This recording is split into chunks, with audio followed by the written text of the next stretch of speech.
10ஆம் வகுப்பு கணிதம் தயாரிக்கப்பட்ட வினா 7 + 77 + 777 + எக்ஸெட்ரா என்ற தொடர் வரிசையின் எண் உறுப்புகளின் கூடுதல் காண்க அப்படின்னு கேட்டிருக்கு. இந்த தொடர் வந்து கூட்டுத்தொடராக இருந்தால் கூட்டுத்தொடரின் கூடுதலுக்கான ஃபார்முலா எழுதி செஞ்சுருவோம். இது பெருக்கு தொடராக இருந்தால் பெருக்கு தொடரின் கூடுதலுக்கான ஃபார்முலா எழுதி செஞ்சுருவோம். ஆனால் இது பெருக்கு தொடராகவும் இல்லை கூட்டுத்தொடராகவும் இல்லை. இந்த தொடரை சில மாற்றங்கள் செய்து இதை பெருக்கு தொடராக மாற்ற போகிறோம். அதுக்கு நம்ம கணக்கு எடுத்து எழுதியிருக்கோம். 7 + 77 + 777 + எக்ஸெட்ரா எண் உறுப்புகள் வரை. அப்போ எண் உறுப்புகள் வரைக்கும் நம்ம கூட்டி ஆன்சர் சொல்ல போகிறோம். இதையே நம்ம கூட்டுத்தொடர் இல்லைன்னு சொல்கிறோம் அப்படின்னா 7ஓட 70 கூட்டினா 77, மீண்டும் 70 கூட்டினா 777 வராது. அதே போல் 7ஓட 11 பெருக்குனா 77, 77ஓட 11 பெருக்குனா 777 வராது. அதனால் இது பெருக்கு தொடர் இல்லை கூட்டுத்தொடர் இல்லைன்னு சொல்கிறோம். இதில் காமனாக உள்ள 7ங்கிற எண்ணை வெளியில் எடுக்கிறோம். அதுதான் ஸ்டெப் 1.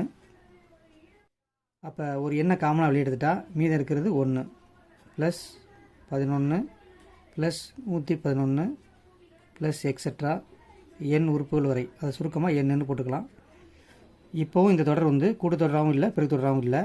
இதை 10இன் மடங்காக்குறது தான் நம்மளுடைய நோக்கம். அதனால் 10இன் மடங்குக்கு நியரஸ்ட் நம்பர் 9. அதனால் 9ஆல் பெருக்கி 9ஆல் வகுக்க போகிறோம். அப்போ 7 இந்த தொடரை 9ஆல் பெருக்கும்போது 9 × 1 9, 9 × 11 99, 9 × 111 999 + எக்ஸெட்ரா எண் உறுப்புகள் வரைக்கும் பெருக்கிறோம். இங்கே 9 வராது.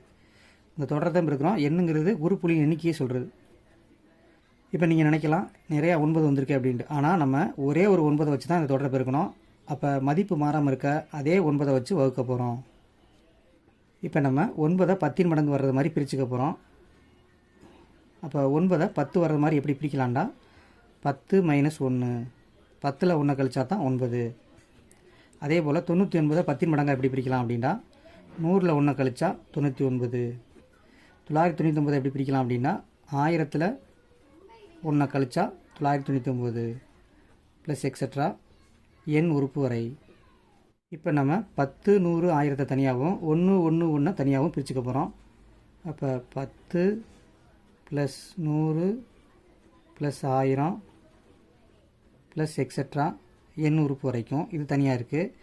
அடுத்து மைனஸ் மைனஸ் மைனஸ் அனைத்து மைனஸ்லேருந்து ஒரு மைனஸை காமனாக வெளியே எடுத்துக்கிறோம். மிச்சம் இருக்கிறது 1 1 1 1 1 1 + எக்ஸெட்ரா இதுவும் எண் வரைக்கும் இருக்குது.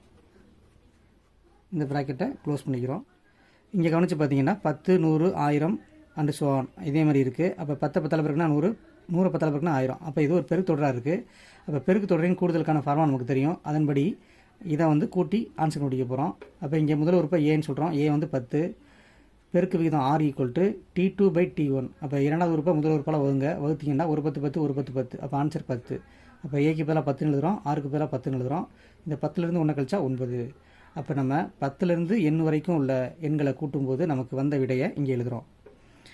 10 × 10⁻n - 1/9 மைனஸ் 1லேருந்து எண் வரைக்கும் கூட்டினா நமக்கு என்ன விடை வரும் அப்படிங்கிறது உங்களுக்கு தெரியும். அதாவது என்ன எண்ணிக்கை இருக்கோ அதே விடையாக வரும். 1 2 3 3 எண்ணிக்கை இருந்தால் 3 வருது. இங்கே 4 எண்ணிக்கை இருந்தால் 4 வருது. அப்போ 1 1 4 1 கூட்டினா 4. அப்போ 1 1 எண் 1 கூட்டினா விடை எண்ணு தான். அப்போ 1 1 எண் வரைக்கும் கூட்டினா விடை எண்ணு.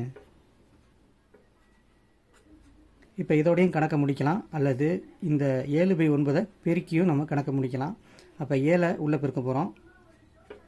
7 × 10 70, 10⁻n - 1 எதுவும் செய்ய வேணாம்,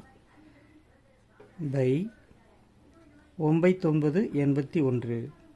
அப்போ ப்ராக்கெட்டுக்குள்ளே 2 உறுப்புகள் இருக்குது. ஒரு உறுப்பை தான் நம்ம பெருக்கியிருக்கோம், மற்றொரு உறுப்பை இப்போ பெருக்க போகிறோம்.